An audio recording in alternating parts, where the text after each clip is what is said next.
Hello friends, एक बार फिर से स्वागत है आपका अपने यूट्यूब चैनल गुरुकुल में। आज गुरुकुल में हम फिर से लेकर आ चुके हैं यूपी बोर्ड क्लास 12 का 15 चैप्टर, जिसका नाम है प्रिज्म द्वारा प्रकाश का अपवर्तन तथा परीक्षण। खासकर हम इसमें प्रिज्म के बारे में पढ़ने वाले हैं और इसमें महत्वपूर्ण एक ही चीज है, वो है प्रिज्म से अपवर्तन का सूत्र। बस उसी के साथ हमारा ये चैप्टर भी समाप्त हो जाता है। अब हमने यह वर्ड सुना प्रिज्म। अब सबके दिमाग में एक प्रश्न आता होगा, ये प्रिज्म क्या होता है? तो हम प्रिज्म का जैसे ही नाम सुनते हैं हमें क्लास 10 में पढ़ी हुई एक फिगर याद आ जाती है। कुछ ऐसा था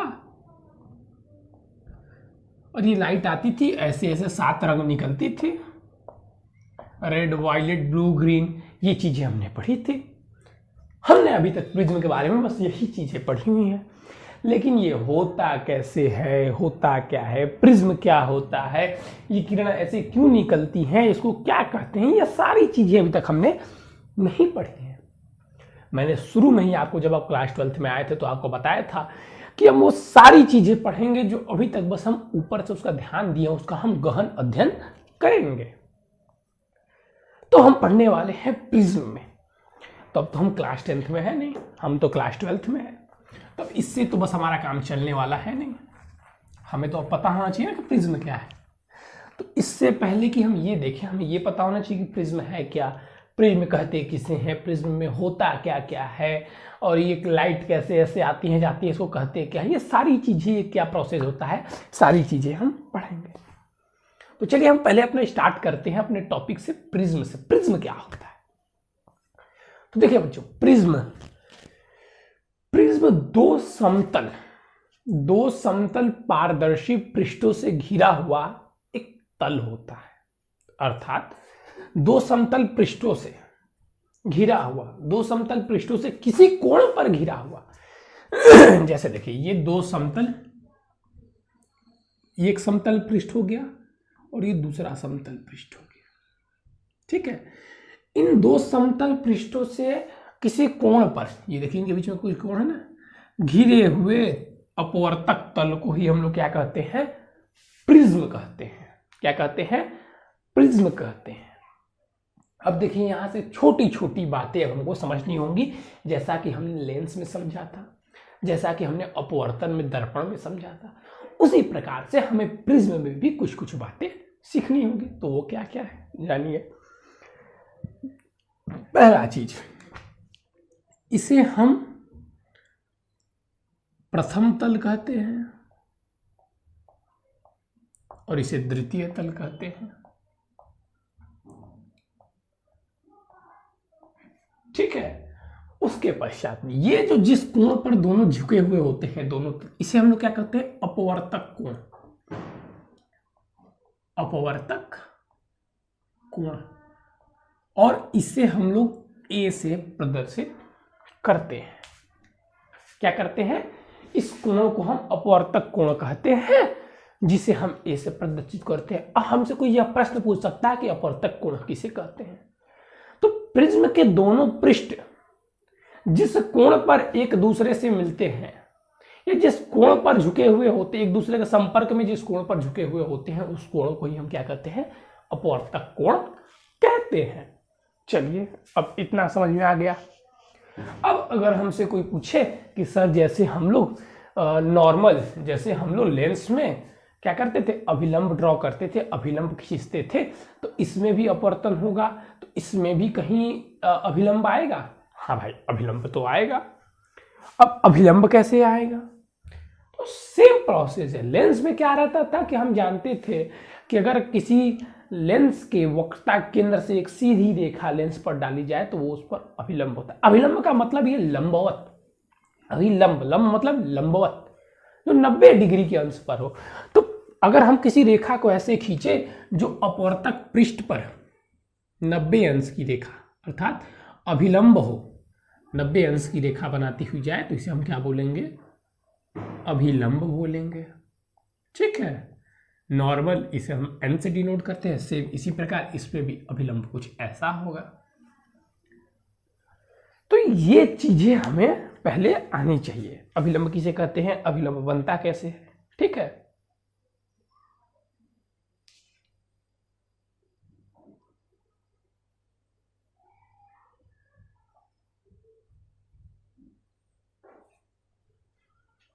चलिए अब हम आते हैं और भी कुछ टॉपिक के बारे में। अब हम करवा के आपको दिखाएंगे अभिलंब और इसके बारे में 2-4 चीजें आपको और बताएंगे। अब हम आपको दिखाएंगे प्रिज्म से अपवर्तन कैसे होता है, प्रिज्म में प्रकाश जाती है तो वो कैसे एक दूसरे से कैसे रिफ्लेक्ट करती है। तो ये देखिए हमारा हो गया प्रिज्म, एक पृष्ठ, द्वितीय पृष्ठ, प्रिज्म तैयार। ये बन गया हमारा कोण, जिसे हम मैं थोड़ा बड़ा फिगर बनाता हूँ। तो इस फिगर को आपको समझना बहुत ही जरूरी है। अगर आप यहाँ पे फिगर समझ जाते हैं तो आप सारी चीजें नेक्स्ट क्वेश्चन जो मैं करवाऊंगा वो आप खुद कर लेंगे। ये है हमारा अपवर्तक कोण। अब मान लीजिए कि कोई प्रकाश की किरण, किधर गया सेकंड मार्कर, हाँ, कोई प्रकाश की किरण ऐसे आती है, ठीक है। यहां से मान लीजिए कोई प्रकाश की किरण चली, थोड़ा सा इसको और मैं डाउन कर देता हूं। ये देखिए मान लीजिए कोई प्रकाश की किरण ऐसे चली, तब इसका क्या होगा, ये कैसे अपवर्तन करेगा। सिंपल सी एक टॉपिक, इसके बाहर अगर वायु, हम जानते हैं प्रकाश की किरण सघन माध्यम से विरल माध्यम में जाती है। सघन से विरल में जाते हैं तो अभिलंब से दूर हटती है, और विरल से सघन में आती है तो अभिलंब की ओर झुकती है। अब चेक कीजिए, ये विरल माध्यम है और ये प्रिज्म हमारा सघन माध्यम।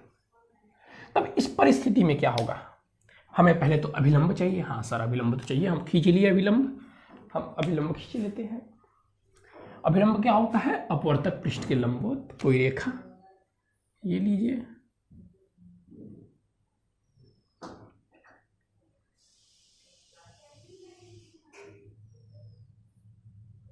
ये आ गई हमारी अपवर्तक पृष्ठ के लंबवत एक रेखा, जिसे हम नॉर्मल कहते हैं। तब ये सघन से विरल में, अर्थात विरल से सघन में अभिलंब की ओर झुकेगा। तो ये जो किरण ऐसे जाती, ये ऐसे जाती, ये ऐसे हो जाएगी, ठीक है ना, ठीक है। ये किरण क्या हो गई, ये किरण ऐसे हो गई, अभिलंब की ओर झुक गई। अब हम जानते हैं कि इस कोण को हम लोग क्या बोलते हैं, आपतन कोण। आपतन कोण को हम लोग आई से डिनोट करते हैं। जैसे पीछे था कि अपवर्तित किरण तथा अभिलंब के बीच बने कोण को आपतन कोण बोलते हैं, सेम इसमें भी वैसा ही है। नेक्स्ट चीज, अब हम कह सकते हैं कि अपवर्तित किरण और अभिलंब के बीच बने कोण को अपवर्तन कोण कहते हैं, जिसे हम आर से डिनोट करते हैं। अब इसमें देखिए, इसमें द्वि अपवर्तन होता है लेंस की तरह, एक अपवर्तन हो गया। अब नेक्स्ट इस पृष्ठ से भी अपवर्तन होगा, हाँ सर अपवर्तन तो होगा। अब इसमें कैसे अपवर्तन होगा, अपवर्तन के लिए मैंने फिर से आपको बताया था कि हम एक रेखा खींचेंगे, जिस रेखा का नाम अभिलंब है, उसके बाद हम अपवर्तन करेंगे। हमने फिर से खींचा है एक अभिलंब,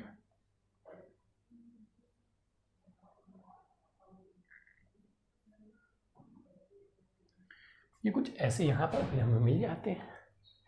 तब ये हमारा हो गया नॉर्मल, मतलब यानी कि अभिलंब। अब देखिए, अब ये रेखा ऐसी थी, ये है हमारा सघन माध्यम, ये विरल माध्यम। तो ये हमारा अभिलंब के पास है और ये सघन से विरल में जा रहा है, अर्थात अभिलंब से दूर हटेगा, तो ये हमारी फिर से वही नीचे आ जाएगी। हाँ सर ये भी सही है। अब इनके और इनके बीच को यहां पे भी हो जाएगा, ये क्या, ये हो गया हमारा R2। इसको हम अगर R1 दे देते हैं, इसको हम क्या करते हैं, इसको हम R1 नाम दे देते हैं, तो ये हमारा R2 हो जाएगा। ये क्या है यहाँ पे, अपवर्तन कोण समझ लीजिए। और फिर ये हमारा, इसको हम E मान लेते हैं। ये हमारा यहाँ के लिए क्या था, आपतन कोण था, और ये अपवर्तन कोण। हाँ सर यहां तक समझ में आ गया। अब देखिए यहां तक अगर आप समझ लिए तो आप पूरा प्रिज्म खत्म हो गया आपका। एक छोटी सी चीज बस आपको समझनी बाकी है। अब देखिए, अब हम क्या करते हैं कि हम कहते हैं अगर यहाँ पे अपवर्तन नहीं होता तो क्या होता, तो ये रेखा जैसी थी आपतित किरण हमारी, ये ऐसी ही जाती जाती,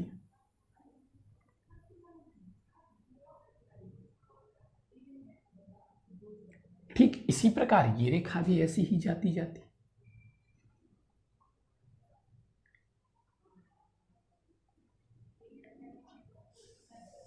ठीक है, तो इनके बीच ये जो कोण बना है इसको हम लोग बोलते हैं विचलन कोण। इसे लैम्डा से प्रदर्शित करते हैं। हो गया प्रिज्म खत्म। इसे हम लोग क्या बोलते हैं? विचलन कोण। अब बारी बारी चीज समझिए, विचलन कोण की परिभाषा हम कैसे देंगे, विचलन कोण होता क्या है, इस चीज को आप समझिए। तो जब आपतित, मैं नाम दे देता हूं, नाम दे के बोलने से बहुत ही आसानी होती है। मैं इसको नाम दे देता हूं, इसको नाम दे देते हैं हम लोग पी, पहले इसको देते हैं पी क्यू आर, अब इसको देते हैं एम एन ओ पी। अब देखिए एक चीज को ध्यान से समझिए। अब हमें बोलना होगा विचलन कोण की परिभाषा कैसे बोलेंगे। जब प्रिज्म पर पड़ने वाला प्रकाश या प्रिज्म पर आने वाला अपवर्तित प्रकाश की किरण, जब प्रिज्म पर आने वाली अपवर्तित प्रकाश की किरण PQ को आगे बढ़ाते हैं तथा अपवर्तित किरण PO को पीछे बढ़ाते हैं, तो वो किरण जब एक दूसरे को जिस कोण पर काटती हैं उस कोण को प्रिज्म का विचलन कोण कहते हैं। क्या?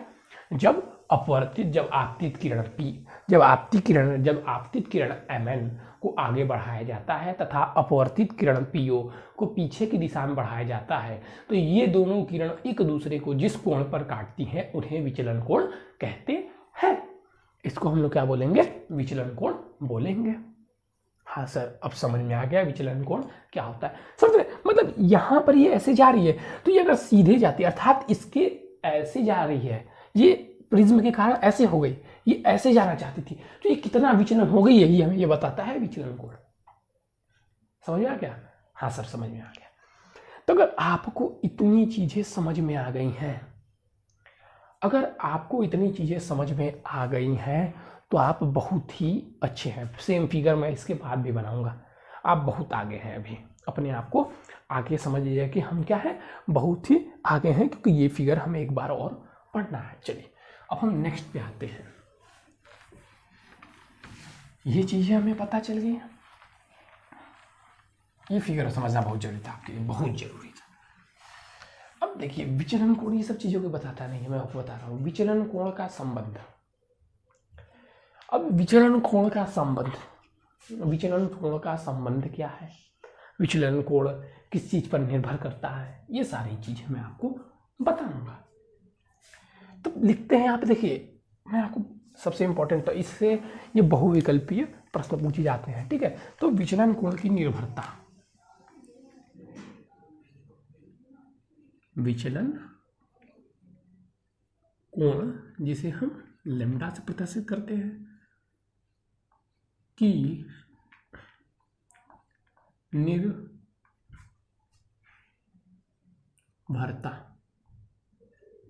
विचलन कोण की निर्भरता किस पर निर्भर करता है। ठीक है, विचलन कोण किस पर निर्भर करता है, तो देखिए 5 पॉइंट मैं उसे लिखाऊंगा, ये आपको पूरी तरह आपके कॉपी में भी नोट होने चाहिए, क्योंकि ये चीजें किसी बुक में नहीं मिलेंगी। ये चीजें आपको किसी बुक में नहीं मिलेंगी, लेकिन प्रश्न पूछे जाते हैं कि वो बुक में छोटी छोटी अलग अलग जगह दिए हुए हैं, एक साथ कहीं नहीं मिलता। इसको मैं आपके लिए एक साथ कलेक्ट करके लाया हूं, इसलिए ये चीज आपकी कॉपी में होनी चाहिए, क्योंकि ये महत्वपूर्ण पूछे जाने वाले प्रश्न हैं। तो देखिए विचलन कोण, विचलन कोण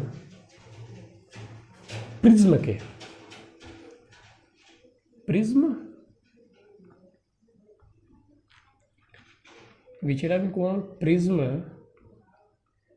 के अपवर्तन, प्रिज्म के अपवर्तक कोण A के ये विचलन कोण को भी लिख देता हूँ मैं, लैम्डा दर्शा देता हूँ यहाँ पे। एक अनुक्रमानुपाती होता है, पाती होता है। अब यहाँ पर ये चीज आपको समझ में आनी चाहिए कि विचलन कोण मतलब ये अपवर्तक कोण ये क्या होता है। ये चीज यहाँ पर फिगर बना देता हूँ, छोटा सा देख लीजिएगा। ये दो प्रिज्म बताया था ना, दो पृष्ठों के बीच बनने वाले कोण को ये क्या कहते हैं हम लोग, अपवर्तक कोण। ठीक है, अर्थात इसका मतलब क्या हुआ कि A is directly lambda is directly proportional, black marker का मैं यूज करता हूँ, ज्यादा क्लियरिटी आएगी। Lambda is directly proportional to A, पहला पॉइंट हमारा ये था। अर्थात जब प्रिज्म के अपवर्तक कोण को हम बढ़ाएंगे तब प्रिज्म का विचलन कोण भी बढ़ेगा, और प्रिज्म के अपवर्तक कोण को घटाएंगे तो प्रिज्म का विचलन कोण भी घटेगा।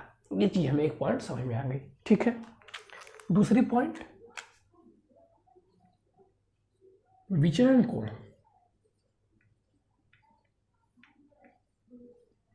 लैम्डा, विचलन कोण लैम्डा प्रिज्म के अपवर्तनांक के, प्रिज्म के अपवर्तनांक n के अनुक्रमानुपाती होता है, अनुक्रमानुपाती होता है। अब प्रिज्म है तो इसका भी कुछ अपवर्तनांक होगा, मैंने इसका अपवर्तनांक n मान लिया, जाहिर सी बात है प्रिज्म का भी तो कुछ अपवर्तनांक होगा। हाँ सर, अपवर्तनांक तो होगा, तो इसको हमने क्या मान लिया, n मान लिया। तो ये प्रिज्म के अपवर्तनांक भी क्या है, अनुक्रमानुपाती है। अर्थात अगर प्रिज्म का अपवर्तनांक बढ़ाया जाए, प्रिज्म का पदार्थ अपवर्तनांक कब बढ़ेगा, जब पदार्थ को प्रदर्शित करेंगे, तो ऐसे पदार्थ का प्रिज्म बनाया जाए जिसका अपवर्तनांक अधिक हो, तो प्रिज्म का विचलन कोण भी क्या होगा, अधिक होगा। और जिस पदार्थ का अर्थात जिस प्रिज्म का अपवर्तनांक कम होगा उसका विचलन कोण भी क्या होगा, कम होगा। ठीक है सर, तीसरी पॉइंट, विचलन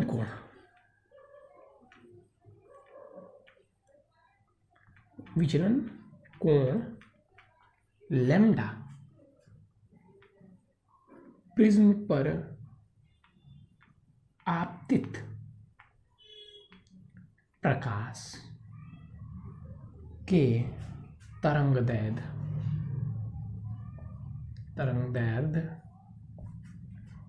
के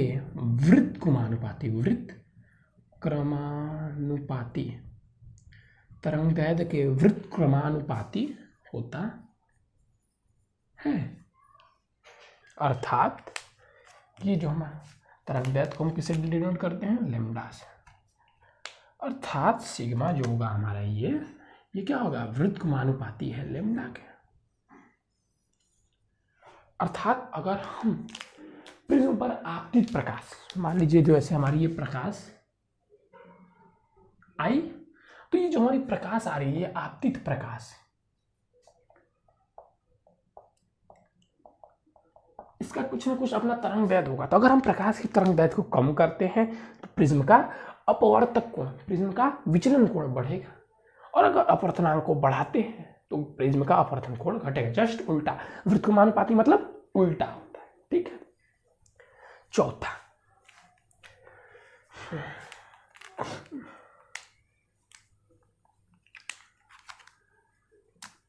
ये लास्ट है, विचलन कोण लैम्डा प्रिज्म पर आपतित प्रकाश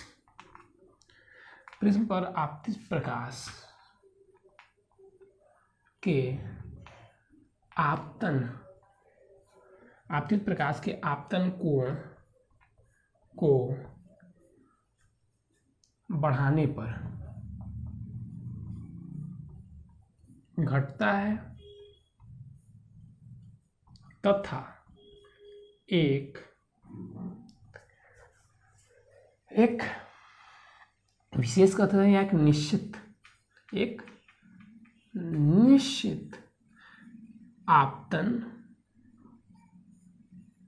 एक निश्चित आपतन कोण के पश्चात बढ़ने लगता है।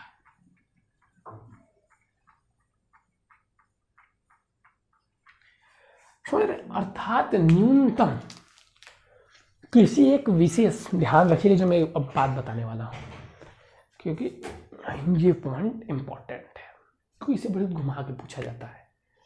पहली चीज कि अगर प्रिज्म का आपतन कोण, प्रिज्म पर आने वाली प्रकाश का आपतन कोण, ठीक है, आपतित किरण का आपतन कोण, ये होता है ना, ये कोण अभी लंबे से खींच देते हैं तो ये कोण आपतन कोण कहलाता है। तो आने वाली प्रकाश का आपतन कोण अगर बढ़ाया जाए, तो अगर आपतन कोण बढ़ाएंगे तो हमारा क्या होगा, विचलन कोण घटेगा। लेकिन एक विशेष, एक निश्चित आपतन कोण पर जब प्रकाश की किरण का आपतन कोण पहुंच जाएगा तो हमारा विचलन कोण क्या होगा, बढ़ने लगेगा। अर्थात किसी एक विशेष आपतन कोण के लिए विचलन कोण न्यूनतम होता है। फिर मैंने क्या बोला, एक विशेष आपतन कोण के लिए विचलन कोण सबसे न्यूनतम होता है, ठीक है। बस उसको छोड़कर किसी, अब देखिएगा, आप ध्यान समझिएगा, एक विशेष आपतन कोण के लिए, मैंने क्या बोला, एक विशेष आपतन कोण के लिए जो प्रिज्म का अपवर्तनांक होता है, जो प्रिज्म का विचलन कोण होता है, न्यूनतम होता है, ठीक है। यहां से अगर देखिए, चलिए अच्छा पहले आप इसको लिख लीजिए, उसके बाद मैं एक चीज समझाऊंगा आपको, वो चीज जरूरी है।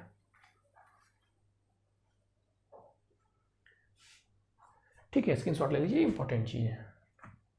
चलिए इधर ध्यान दीजिएगा, जो चीज मैं आपको समझाना चाह रहा हूं, ये चीज समझना बहुत जरूरी है, क्योंकि आगे जाके ये काम आएगा आपको।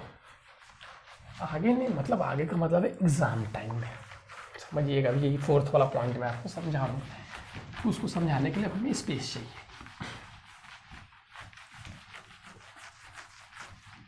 ये देखिए, ये हमारा, मान लीजिए हमने क्या बोला कि ये मान लीजिए हमारा विचलन कोण है,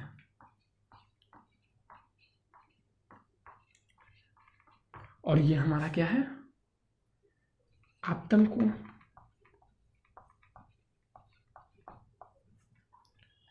ठीक है, ये हमारा क्या है, विचलन कोण है, और ये हमारा क्या है, आपतन कोण है।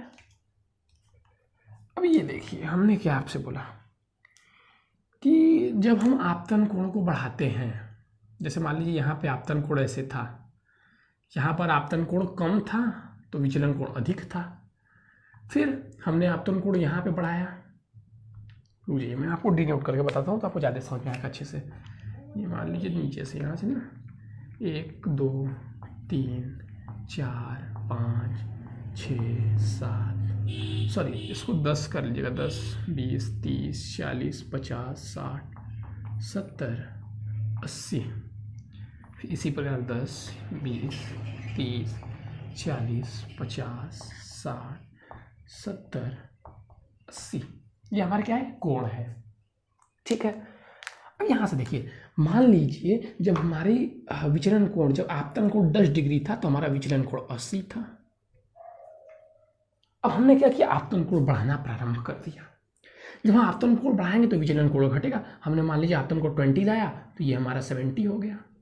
जब हमने आपतन कोण 30 लाया तो ये हमारा 60 हो गया। जब हमारा 40 लाया तो हमारा क्या हो गया, मान लीजिए 50 हो गया। ऐसे ही 50 लाया तो मान लीजिए 30 हो गया, और मान लीजिए 50 लाया और तो मान लीजिए 30 हो गया। अब यहाँ पे समझिएगा, अब मान लीजिए कि अब ये हमारा जो क्या है, ये हमारा जो 50 है, जो हमारा आपतन कोण 50 है, ये एक वही विशेष और निश्चित कोण है। इसके पश्चात अब विचलन कोण बढ़ने लगता है।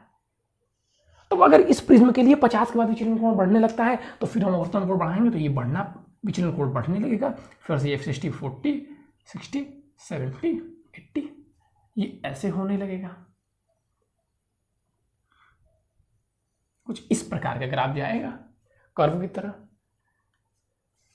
थोड़ा सा यहाँ पे गड़बड़ हो गया, मैं इसको सही कर देता हूँ। ये ऐसे ग्राफ जाएगा। तो अगर आप एक चीज अब अगर ध्यान देंगे तो न्यूनतम विचलन कोण, न्यूनतम जो विचलन कोण है,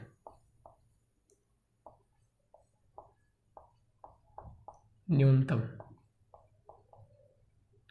ये जो न्यूनतम विचलन कोण है, कहाँ पे मान लीजिए 30 पे जो भी है, जो न्यूनतम विचलन कोण है ये क्या है, किसी एक अपवर्तन कोण के लिए है। लेकिन अगर आप किसी भी एक कोण को उठाएंगे, जैसे मान लीजिए आप 50 को उठा रहे हैं, तो देख रहे हैं 50 दो, एक 30 के लिए भी है और एक 80 के लिए भी है। 50 क्या है, दो आपतन कोण के लिए एक विचलन कोण है, ठीक है, अर्थात एक विचलन कोण के दो आपतन कोण है यहाँ पे। लेकिन बस जो एक न्यूनतम विचलन कोण है उसके लिए ही बस एक आपतन कोण होता है। यही चीज मैं आपको समझाना चाह रहा था, ठीक है। क्या है, बस एक जो न्यूनतम विचलन कोण होता है उसी के लिए बस एक आपतन कोण होता है, नहीं तो सभी विचलन कोण के लिए दो आपतन कोण होते हैं। सभी विचलन कोण के लिए दो आपतन कोण होते हैं। अब सर आप ये कैसे बोल रहे हैं, अब ये चीज हमको आप समझाइए। ये होता तो है, आप यहाँ समझा दिए, ये फिगर में हमें बताइए। तो ये देखिए फिगर में आप इस चीज को समझिए। और बच्चा प्रिज्म को पढ़ने की जरूरत नहीं पड़ेगी, पेपर वाले दिन बस आप ऐसे देखेंगे, खत्म हो जाएगा। मैं सॉरी टॉपिक आपको ऐसे समझाता हूँ। ये देखिएगा आप प्रिज्म, ये बन गया हमारा प्रिज्म बन के तैयार। हमने क्या बताया, यहाँ से ये प्रकाश की किरण आई, कुछ विचलन हो जाएगा ऐसे, फिर कुछ विचलन हो जाएगा ऐसे। अब अगर इसको बढ़ाया गया आगे की ओर, इसको पीछे की ओर, तो ये हमारा विचलन कोण हो गया। अब एक चीज आप समझिएगा, प्रकाश की किरण हमने कहा डाली, आपतित किरण ये है,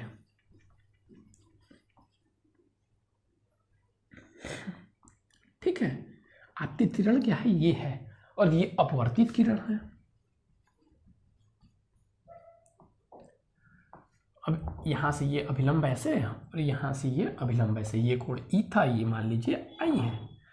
अगर अब ये जो अपवर्तन कोण ई है, ठीक है। अब मान लीजिए प्रकाश किरण इधर से ना भेज के हम इसे अपवर्तक कोण रख दें, आपतित किरण,